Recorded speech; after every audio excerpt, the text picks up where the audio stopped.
नमस्कार। Times of Swaraj में आप सबों का स्वागत है। मैं हूं संतोष सिंह और आज हम टाइम्स ऑफ स्वराज में बात कर रहे हैं बदले बदले से नज़र आ रहे हैं राहुल गांधी।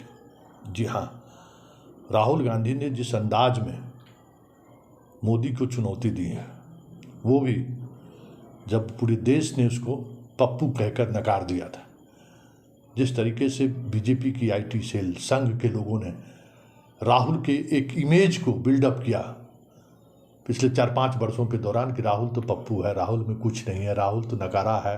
मतलब जो भी शब्दावली का इस्तेमाल हो सकता है, सारे शब्दावलियों का इस्तेमाल राहुल के लिए किया गया। और पप्पू तो इस तरीके से घर घर में पहुंच गया कि कोई भी हो, किसी भी स्तर के लोग हो, उनको लोग नोटिस देना ही छोड़ दिया था। अरे राहुल तो क्या बात करते, वो तो पप्पू है। इस तरीके की इमेज बना दी गई थी और उस इमेज से अपने आप को बाहर निकालना, ये बहुत बड़ी बात है कि राहुल गांधी ने अपने पप्पू को इमेज को से पहले अपने आप को बाहर निकाला। और इसके लिए जिस तरह की तपस्या कह सकते हैं, जिस तरीके की तपस्या उन्होंने की है, पद यात्रा, इस देश की एक राजनीतिक मिजाज का एक अलग रूप का पद यात्रा, जिसके सहारे इस देश की राजनीति को कई लोगों ने साधा है। गांधी से लेकर सारे लोग, चंद्रशेखर ने भी पद यात्रा किया। बहुत सारे ऐसे नेता हैं जो पद यात्रा के सहारे आम लोगों तक अपनी पहुंच बनाई है। और राहुल ने भारत जोड़ो यात्रा के दौरान ऐसे ही आम लोगों से के बीच पहुंचकर अपनी बात रखा, क्योंकि मीडिया उनकी बात नहीं रखता था। जब भी मीडिया में वो कुछ कहते थे तो उन्हें हंसी मजाक का पात्र बना दिया जाता था, पप्पू घोषित कर देता था। मीडिया से लेकर पूरा इंटेलेक्चुअल्स इस देश के उन्हें पप्पू बना देते थे।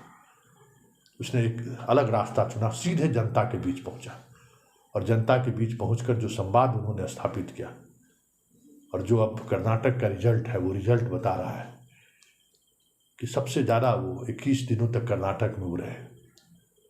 और कर्नाटक के जिन इलाकों में उनकी यात्रा रही, वहाँ 70% से अधिक स्ट्राइक रेट कांग्रेस के पक्ष में रहा, कांग्रेस के लोग जीते। इतना ही नहीं, बीजेपी के उन तमाम नैरेटिव्स को उन्होंने उसी अंदाज में जवाब दिया, जिस नैरेटिव की वजह से कहा यह जा रहा था कि अरे बीजेपी को तो हराना ही मुश्किल है। कॉमनल फील्ड पर इस तरीके से वो घुमाने की कोशिश करती थी बीजेपी, जो कहा जाता था कि कांग्रेस उसमें उलझ जाती है। इस बार भी बजरंगबली की बात आई, लगा ऐसे कि अब कहीं हाथ से न निकल जाए बात, क्योंकि कई ऐसे मौके आए जिसमें पाकिस्तान की चर्चा हो गई, कहीं कुछ ऐसी चर्चाएं होंगी जिसका लाभ बीजेपी उठा लेती थी। लेकिन इस बार राहुल थोड़े से भी डगमगाए नहीं और उनके प्रचार अभियान को देखिए। कभी जेडीएस के बारे में उन्होंने हमला नहीं किया, कभी मोदी के बारे में उन्होंने हमला नहीं किया। अडानी और जो भ्रष्टाचार का मसला था, उससे वो बाहर अपने आप को नहीं निकाला। और आज भी जो उनका स्पीच आया है, वो वही स्पीच है कि हम नफरत कि इस माहौल को ख़त्म करना चाहते हैं। और उन्होंने एक ऐसी छवि सामने की है कर्नाटक चुनाव परिणाम के बाद देश के सामने, जिस तरीके से उनकी सदस्यता छीन ली गई, मकान से बाहर कर दिया गया, लगा जैसे राहुल को पर अब टूट जाएगा। लेकिन राहुल उसी अंदाज से फाइट करते हुए एक नए अवतार के रूप में राहुल सामने आए, जो अवतार मोदी के लिए आने वाले समय में खतरा साबित हो सकता है। ये कहा जा रहा था कि मोदी का विकल्प कौन है, अरे कोई है ही नहीं, अरे पप्पुआ से क्या होगा। लेकिन अब ये स्थिति नहीं रही है। पप्पू अब पापा बन गया है और पप्पू का अंदाज भी बदल गया है। और ऐसे में 2024 में जो ये कहा जा रहा था कि कैसे कैसे लोग राजनीति में आएंगे मोदी को चुनौती देने के लिए, विपक्षी एकता की बात होगी, लेकिन नेता कौन होगा। राहुल ने यह साबित कर दिया कि हम विपक्षी एकता के साथ खड़े भी रहेंगे और मोदी जैसा मजबूत प्रधानमंत्री भी बनेंगे।